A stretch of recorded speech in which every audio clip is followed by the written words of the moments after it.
Welcome বন্ধুরা, আমার educational hub চ্যানেলে সবাইকে স্বাগত। এই মুহূর্তে যে বড় খবর উঠে আসছে যে অনেকে বলছেন অনেক যোগ্যদের নামও নাকি ডিআই অফিসে যে যোগ্যদের লিস্ট এসেছে সেখানে নেই। সেখানে সাধারণ প্রার্থীদের সাথে সাথে আহ্বায়ক চিন্ময় মণ্ডলেরও নাম কিন্তু নেই। তো যাদের নাম নেই এই ডিআই অফিসের লিস্টে, যোগ্যদের লিস্টে, কিন্তু যারা অরিজিনালি যোগ্য তাদের কিন্তু নামের লিস্ট জমা করছেন বিভিন্নভাবে আহ্বায়ক চিন্ময় মণ্ডল এবং মেহবুব। তো এই সম্পর্কে তারা কি বলেছেন, তো চলো সেই তথ্যগুলো দেখে নিই। অনেক ক্ষেত্রেই যারা প্রথম তারিখে আন্দোলন করছিলেন এমনকি যারা যোগ্য তাদেরও অসঙ্গতি রয়েছে, অনেকের নাম নেই সেই তালিকায়।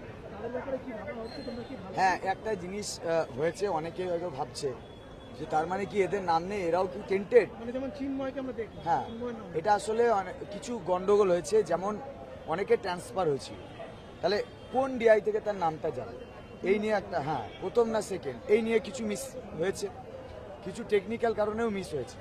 সেই খবরগুলো আমাদের কাছে এসছে, আমরা খবরও নিয়েছি। আশা করছি, আমরা একটা গুগল ফর্মও দিয়েছি আজকে, আমাদের মঞ্চের তরফ থেকে একটা গুগল ফর্ম দিয়েছি, কার কার নাম নেই, তাদের ক্যাটাগরি, রোল নাম্বার ইত্যাদি ইত্যাদি, কোন কাউন্সিলিং, সবটা আমরা দেখছি।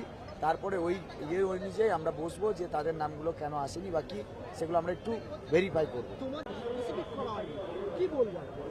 দেখুন, লিস্ট দেওয়া হয়েছে, আমরা লিস্ট বিভিন্ন ডিআইপিস মারফত দেখতে পেয়েছি এবং স্কুলেও পাঠানো হচ্ছে। সেক্ষেত্রে এটুকু আমরা জানতে পেরেছি যে কোনো অযোগ্যের নাম সেখানে নেই। কিন্তু অযোগ্য কারা বা তাদের টার্মিনেশনের ব্যাপারটাও তো আমাদের দেখতে হবে, সেই বিষয়টা এখনই ক্লিয়ার হলো না। আর যোগ্যদের যে লিস্ট দেওয়া হয়েছে সেখানে কিছু অসঙ্গতি দেখা যাচ্ছে, যে অনেক যোগ্যই আছেন যারা আমাদেরই সঙ্গের পিটিশনারও এবং ভেরিফাইড যে তারা যোগ্য, তাদের নামও নেই।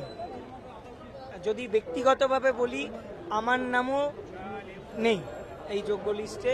প্রথমত ব্যাপারটা হচ্ছে যে এসএসসির কাছে তো রেকমেন্ডেশন সেই প্রথম স্কুলেরটা থাকবে, তো যারা তারপরে ট্রান্সফার নিয়েছে সেই ডকুমেন্টস বা সেই তথ্য আর এসএসসির কাছে নেই।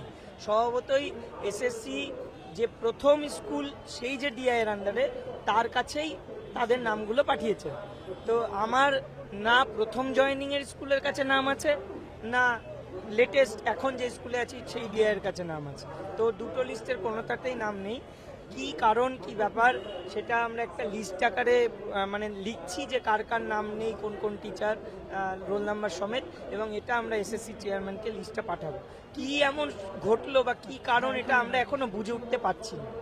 এসএসসি কি বলছে তোমাদের, কি হবে, এটা কিভাবে পাঠাবে, তারপর কিভাবে করা হবে? একটা বারবারই আমরা কথা বলেছি, তো সেই কথার মাধ্যমে একটা লিস্ট আমরা রেডি করছি যাদের সমস্যা আছে। দেখুন, সবসময় লিস্ট করছি মানে যে কেউ মিসিং হবে না তা তো হতে পারে না। হতেই পারে এমন কেউ যে সে ওই আমাদের সঙ্গে যোগাযোগ নেই, তো সে জানতে পারলো না। তো আলটিমেটলি মিসিং হলে তাকে এসএসসি অফিসে এসেই যোগাযোগ করতে হবে। কেন, কি কারণ, কি ব্যাপার, সেটা এসএসসির কাছেই জবাব চাইতে হবে এবং তার একটা রেকটিফিকেশন করতে হবে। যোগ্যতার তালিকাটা দিয়ে দেওয়া হলো এবং সেক্ষেত্রে বলে দেওয়া হলো যে 31শে ডিসেম্বর পর্যন্ত তারা সেখানে কাজ করতে পারে। সেক্ষেত্রে দাঁড়িয়ে আন্দোলনের গতিপথ বা মুখ কি হবে এবং স্কুলে কি এবার ভিড়বে শিক্ষক? দেখুন, যোগ্য অযোগ্যের যে সার্টিফাইড লিস্ট যেটা আমরা চেয়েছিলাম সেটা তো আমরা এখনো পাইনি। 22 লক্ষ ওএমআর প্রকাশ, সেটা আমরা করতে পারলাম না। কিন্তু 22 লক্ষ ওএমআর প্রকাশটা এখন কোর্টের অধীনে, হাইকোর্ট 28 তারিখ আবার শুনানি দিন ধার্য করেছে, তো আমরা নজর রাখবো সেই দিনের ওপর। কিন্তু যে যোগ্য অযোগ্য আলাদা করে তাদের যে লিস্টটা সার্টিফাই করে দেওয়া, সেটা আমাদের এখন জোরদার আবেদন এবং সেই দাবি নিয়ে আমরা এখানে থাকছি। আমাদের আন্দোলনের রূপরেখা একই থাকছে, আমরা এখানেই অবস্থান করব, এসএসসি অফিসের চারদিকেই আমাদের অবস্থান থাকবে। আর সেই সঙ্গে সঙ্গে আমরা টেন্টেডদের যাতে টার্মিনেট করা হয় তার জন্য West Bengal board of secondary এডুকেশনে যাব। আজকেও একটা প্রতিনিধি টিম যাওয়ার চেষ্টা করেছিল, কিন্তু গিয়ে দেখে কেউ নেই। তো স্বভাবতই আমরা যাব আবার, এবং আলটিমেটলি যোগ্যরা যাতে সবাই স্কুলে ফিরতে পারে সেটা সুনিশ্চিত করতে